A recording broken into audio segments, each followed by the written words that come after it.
আসসালামু আলাইকুম। সম্মানিত দর্শক, আশা করি আপনারা সবাই ভালো আছেন। আজকের সময়ের এই আয়োজনে আপনাদের সবাইকে স্বাগত জানাচ্ছি। রাজনীতির আকাশে মেঘ জমে। আবার সেই মেঘ কেটে গিয়ে নতুন সূর্য ওঠে। এটাই ইতিহাসের অমুক নিয়ম। আপনারা যদি একটু পেছনের দিকে তাকান, তাহলে দেখবেন রাজনীতি কখনোই কিন্তু সরল রেখায় চলে না। এটি নদীর স্রোতের মতো কখনো বাঁক নেয়, কখনো দুকুল ছাপিয়ে যায়। আবার কখনো শান্ত হয়ে বয়ে চলে। সাম্প্রতিক সময়ে বাংলাদেশের রাজনীতিতে ঘটে যাওয়া একটি ঘটনা নিয়ে আজকে আপনাদের সাথে কিছুটা সময় গল্প করব এবং বিশ্লেষণ করব। আপনারা ইতিমধ্যেই জানেন, সংসদে একটি নতুন বিল বা অধ্যাদেশ পাশ হয়েছে, যার ফলে আসন্ন স্থানীয় সরকার নির্বাচনে তা সে সিটি কর্পোরেশন হোক, পৌরসভা, উপজেলা বা ইউনিয়ন পরিষদ হোক, সেখানে কোনো দলীয় প্রতীক কিন্তু আর থাকছে না। আপাতত দৃষ্টিতে এটি একটি সাধারণ আইনি প্রক্রিয়া বা প্রশাসনিক সিদ্ধান্ত মনে হলেও এর ভেতরে লুকিয়ে আছে বাংলাদেশের আগামী দিনের রাজনীতির এক গভীর এবং নতুন সমীকরণ।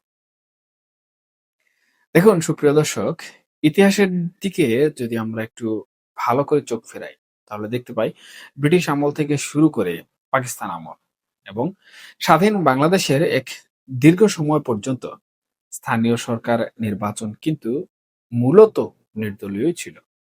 গ্রামের মাতব্বর, সমাজসেবক বা এলাকার গ্রহণযোগ্য ব্যক্তিরাই এই নির্বাচনগুলোতে অংশ নিতেন।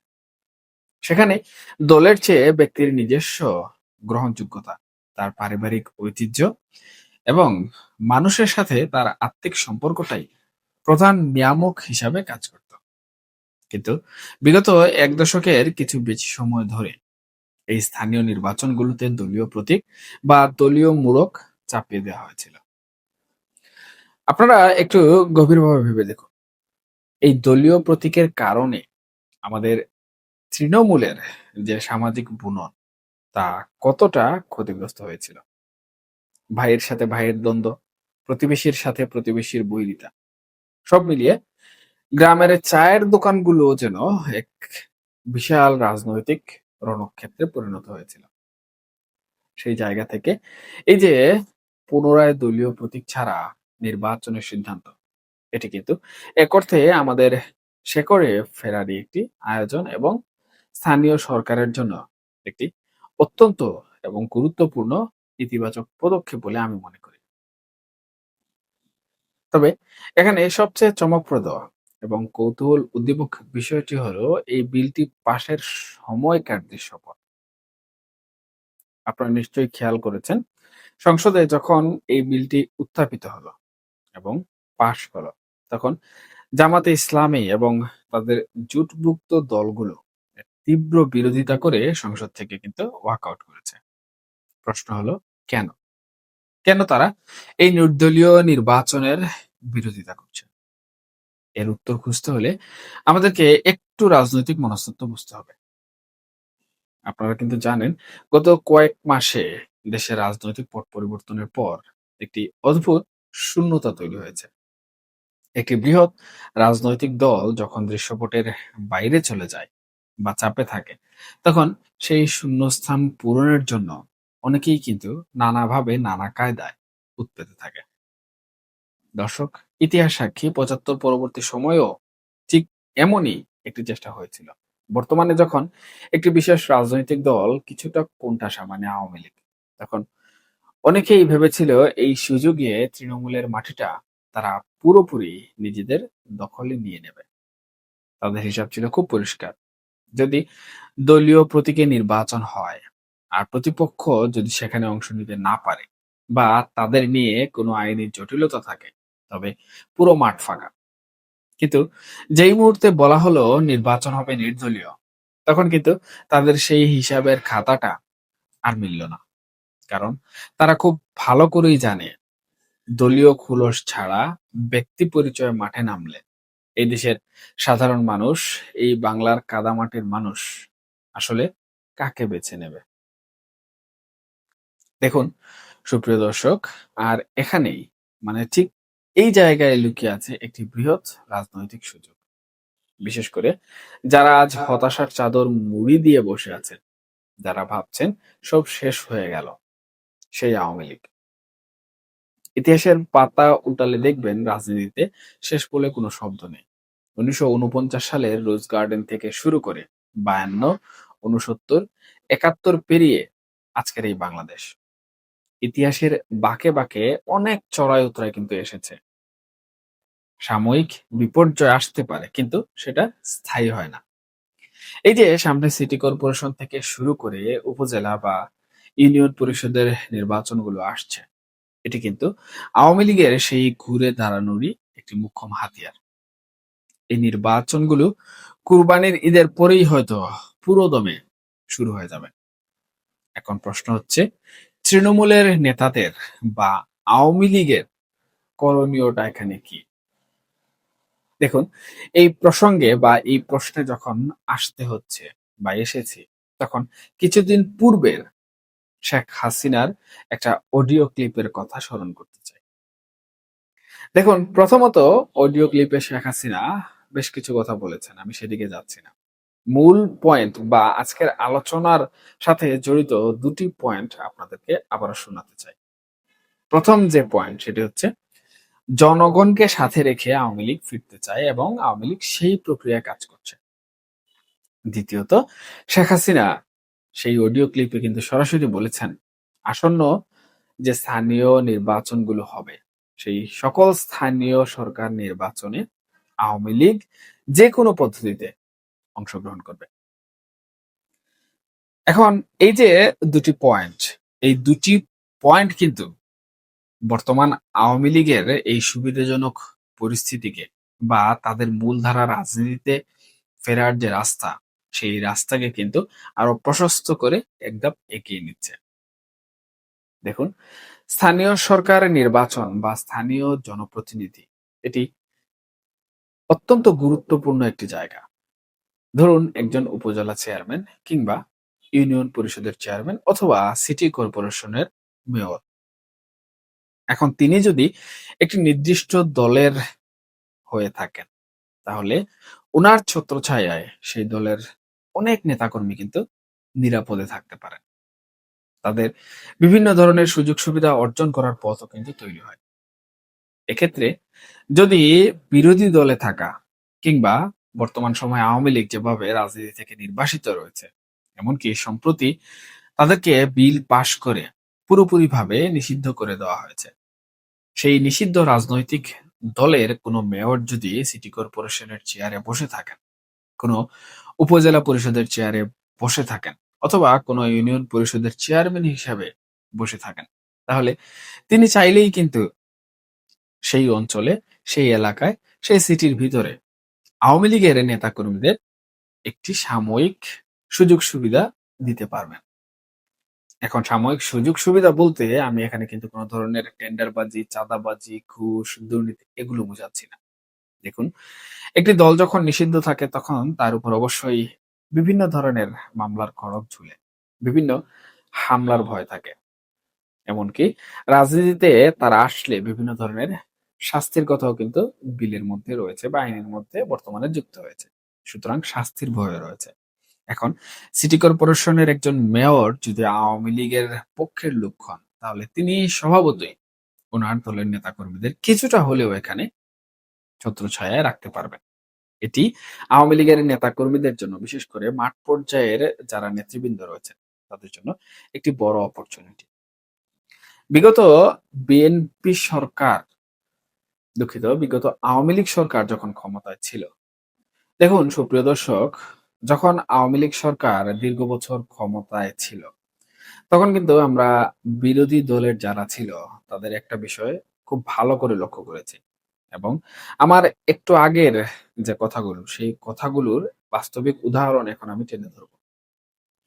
আমরা আওয়ামী লীগ শাসনামলে যে জিনিসটি দেখেছি সেটি হচ্ছে, বিভিন্ন সিটি কর্পোরেশনে, বিভিন্ন উপজেলায়, বিভিন্ন ইউনিয়ন পরিষদে, এমনকি ইউনিয়ন পরিষদের আওতাধীন বিভিন্ন ওয়ার্ডে, সিটি কর্পোরেশনের বিভিন্ন ওয়ার্ডে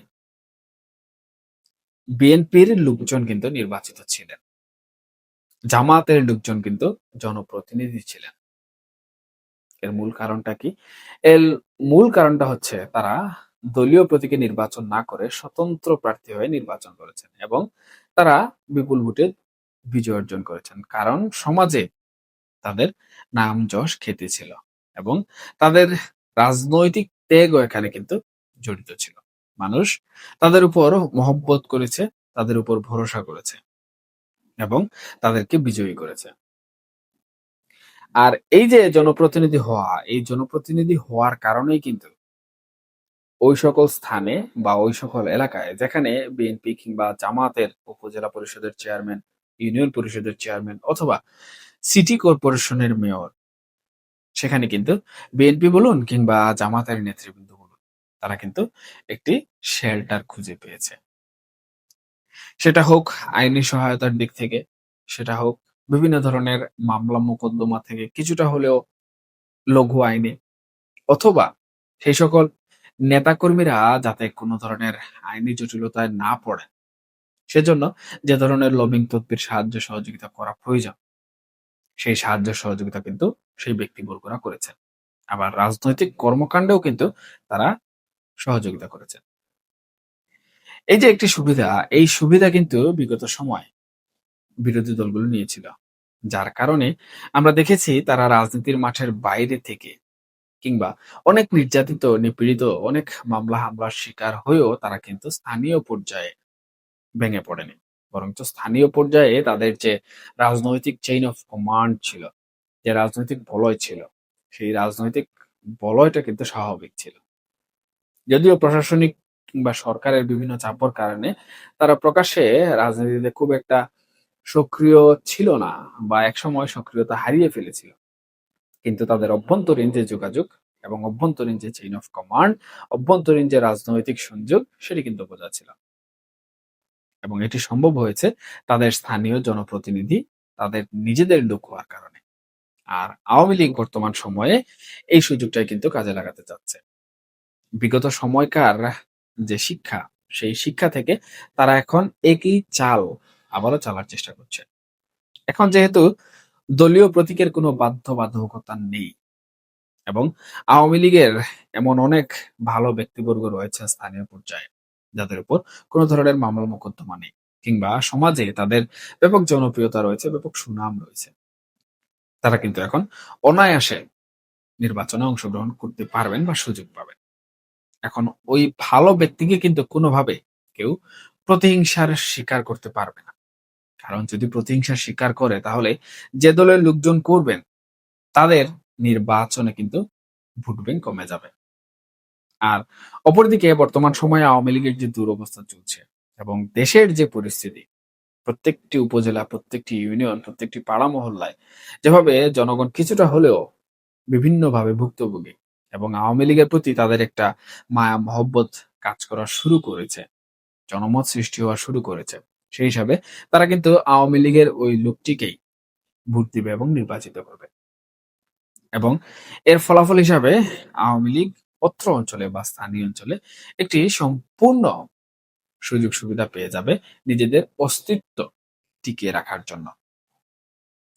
এখন এই যে বিল পাস হওয়া এবং শেখ হাসিনার কিছুদিন পূর্বে যে নির্দেশ এবং শেখ হাসিনার জনগণকে সম্পৃক্ত করে বলা কথা, এই দুটি কথা এবং এই আইনে বা এই বিল পাসের মধ্যে কিন্তু মিলে যাচ্ছে এবং এই সুযোগটাই আওয়ামী লীগ কাজে লাগাতে চলেছে।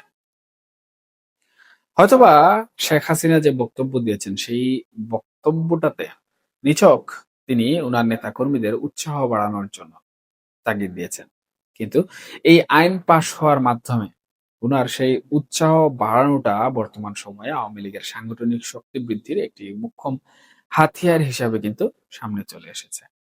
এখন আওয়ামী লীগের ক্লিন ইমেজদারি নেতৃবৃন্দ, আওয়ামী লীগের প্রত্যেকটি অঞ্চলের, প্রত্যেকটি উপজেলার, প্রত্যেকটি সিটি কর্পোরেশনের যারা গুণগত মানের দিক থেকে ভালো আওয়ামী লীগেরা, যাদের ইমেজ ক্লিন, যাদের ইমেজে কোনো ধরনের চাঁদাবাজি নেই, কোনো ধরনের দুর্নীতি নেই এবং যাদের জনপ্রিয়তা রয়েছে, যারা নিরীহ, তাদেরকে কিন্তু আওয়ামী লীগ খুব স্বাভাবিকতই নির্বাচনে লড়ার জন্য সকল ধরনের সুযোগ সুবিধা করে দেবে। এবং এই সুযোগ সুবিধা পাওয়ার কারণে যেহেতু আওয়ামী লীগের একটি বিশাল ভোট ব্যাংক সব জায়গায় রয়েছে, আওয়ামী লীগের লোকজন সেই ব্যক্তিকে কিন্তু ভোট দেবে। এটি খুবই স্বাভাবিক একটি কথা। এখানে বিশ্লেষণ করার কিছু নেই।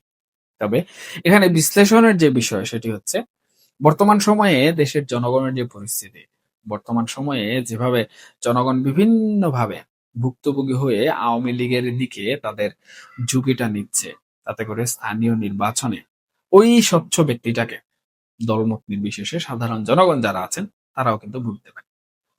আবার যদি কোনো কারণে আওয়ামী লীগের লক্ষ্যে নির্বাচন করতে কোনো দল বাধা দেয়, বিশেষ করে সরকার দল কিংবা বিরোধী দল, জামাতে ইসলাম অথবা বিএনপি কিংবা এনসিপি, তাতে করে কিন্তু এই সাধারণ আপামর জনগণ যারা রয়েছে তারা কিন্তু ওই দলগুলোর উপর আরো বেশি ফুঁসে উঠবে এবং তাদেরও ভোটটি আওয়ামী লীগের ওই লোকটাকে দিয়ে দিবে। এতে করে সব দিক থেকে কিন্তু আওয়ামী লীগ লাভবান হবে। সুতরাং সুপ্রিয় দর্শক, স্পষ্টভাবে একটা জিনিস বলতে চাই, সেটা হচ্ছে আওয়ামী লীগ কিন্তু যেভাবেই হোক মাঠের রাজনীতিতে ফেরার জন্য লড়াই চালিয়ে যাচ্ছে।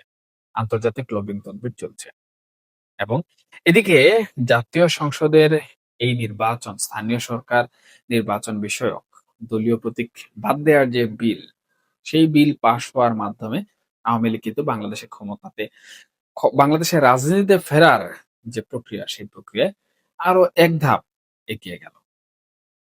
এখন আমি প্রথমে যে জায়গায় এসে একটি প্রশ্ন করেছিলাম যে আওয়ামী লীগের কি করা উচিত বা আওয়ামী লীগের নেতা কর্মীদের কি করা উচিত।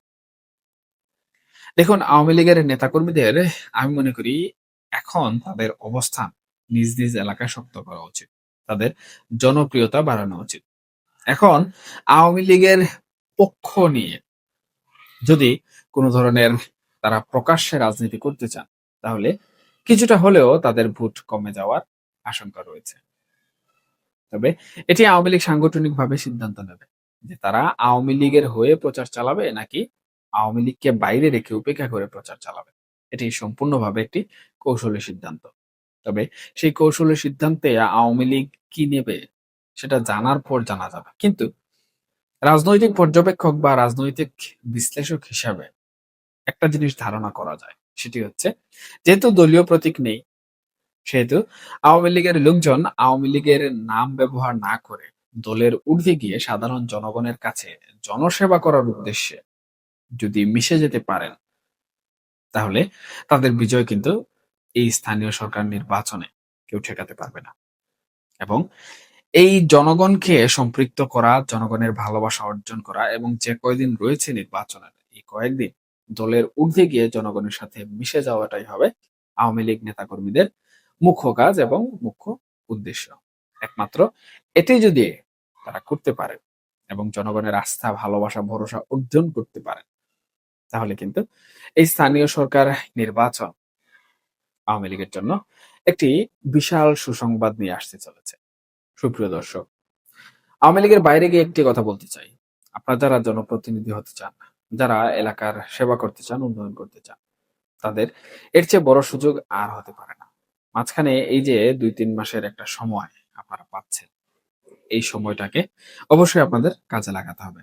মানুষের ঘরে ঘরে যেতে হবে, তাদের কথা শুনতে হবে, তাদের সাহায্য করতে হবে।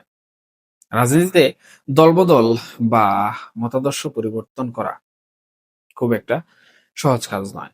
কিন্তু জনগণকে দলমত নির্বিশেষে আপনার প্রতি ভালোবাসার জন্য আকৃষ্ট করা কিন্তু অত্যন্ত সহজ একটি কাজ। এর জন্য শুধুমাত্র জনগণের কাজ করতে হবে, জনগণের জন্য কাজ করতে হবে, জনগণের প্রাপ্য যতটুকু রয়েছে ততটুকুই কিন্তু দিতে হবে। এবং এখন থেকেই যদি সেই প্রস্তুতি আপনারা নেওয়া শুরু করেন, তাহলে আমি মনে করি আপনার জনগণ আপনাকে নির্বাচিত করে জনপ্রতিনিধি বানাতে কখনোই কিন্তু পিছু হটবে না। সুপ্রিয় দর্শক, এই যে স্থানীয় সরকার নির্বাচন এবং আওয়ামী লীগের জন্য সুখবর অথবা আওয়ামী লীগের জন্য একটি প্লাস পয়েন্ট, এই সব কিছুর ঊর্ধ্বে আরেকটি গুরুত্বপূর্ণ বিষয় হচ্ছে জনগণের মনস্তত্ত্ব এবং আওয়ামী লীগের সাংগঠনিক কাঠামো। আওয়ামী লীগের সাংগঠনিক কাঠামোর মধ্যে যদি এখন পর্যন্ত দলাদলি থেকে থাকে, গ্রুপিং থেকে থাকে। তাহলে এই স্থানীয় সরকার নির্বাচনের মাধ্যমে কিন্তু তারা খুব একটা ফায়দা হাসিল করতে পারবে না। বরঞ্চ সরকার দল কিংবা বিরোধী দল সেই ফায়দা লুফে নেবে। আর জনগণের মনস্তত্ত্ব যেটি, সেটি হচ্ছে জনগণের আশা পূরণ করা, জনগণকে হতাশ না করা। সেটা যেকোনো রাজনৈতিক দলের নেতা হন, কর্মী হন কিংবা জনপ্রতিনিধি হওয়ার ইচ্ছা রাখেন এমন সাধারণ মানুষই হন না কেন। এই জনগণের কাঙ্ক্ষিত আশা পূরণ করার লক্ষ্যে কাজ করে গেলে স্থানীয় সরকার নির্বাচন যে কারোর জন্যই কিন্তু একটি সুবর্ণ সুযোগ। আশা করি আপনাদের যাদের ইচ্ছা রয়েছে কিংবা আওয়ামী লীগ যারা নির্বাসিত রয়েছেন, তারা এই সুযোগটিকে কাজে লাগাবেন এবং জনগণের সাথে মিশে গিয়ে জনগণের ভালোবাসা নিয়ে নিজেদের অবস্থানটুকু শক্ত করতে পারবেন। এখনকার মতো এই পর্যন্তই। আজকের এই আলোচনা প্রসঙ্গে আপনাদের যেকোনো ধরনের মন্তব্য আপনারা কমেন্ট বক্সে জানাতে পারেন। সেটা পক্ষে হোক, বিপক্ষে হোক, ভালো হোক কিংবা খারাপ হোক। কারণ আপনাদের কমেন্ট আমার জন্য অত্যন্ত গুরুত্বপূর্ণ। আমি সেখান থেকে শিক্ষা অর্জন করি। সবাই ভালো থাকবেন, সুস্থ থাকবেন এবং অবশ্যই নিরাপদে থাকবেন। আল্লাহ হাফেজ।